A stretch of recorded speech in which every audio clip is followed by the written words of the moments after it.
All right, so we're continuing our journey towards a better understanding of the base 12 version of pi. I'm showing you how to construct a diagram that generates all 360 degrees using base 12 geometry. I've shown you how to construct this first ring of the diagram. Now what we're going to do is progress to the second ring of the diagram as we keep working our way from ring to ring to ring. So the radius of the circle that we used, our defining radius for the first ring of the diagram was 3.2 root 2, which when you convert it to a square root is the square root of 18.08.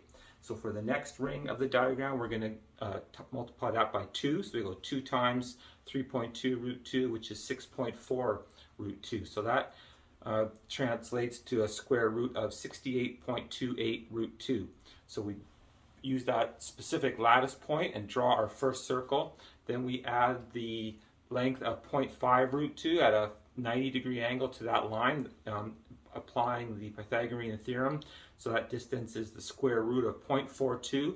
So we add that to our first radius and we get a second circle with the radius of 68.6a.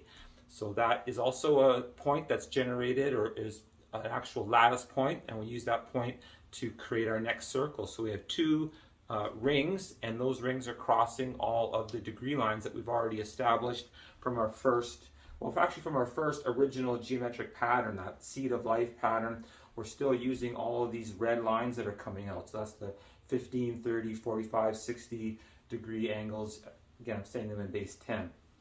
So we're going to go to the points where those lines are crossing the inner ring of those two rings, the one with the 6.4 root 2 radius, and we're going to put our compass down on the inside ring, and we're going to have it set at 0.5 root 2, and then we're going to make marks on the outside ring of the diagram, and then we're going to readjust our compass to the length of 0.49 root 2, which is the radius of all these small circles.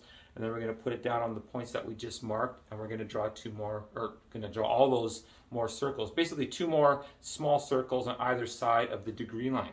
And I've coined a term for that called twinning the degree line. So that's when we do the process of going through using the 2 circles to generate the points, to actually position those 2 circles in relation to that degree line, whichever one that we're talking about. So we twin the degree lines, and basically that's all we have to do for this particular ring. So that's how we create the positioning for all those small circles in the second ring of the diagram. And in the next video, we'll go over all the angles that we've created inside those rings and the sections of degrees that we've created. So I hope you can join me for that. Thanks for watching.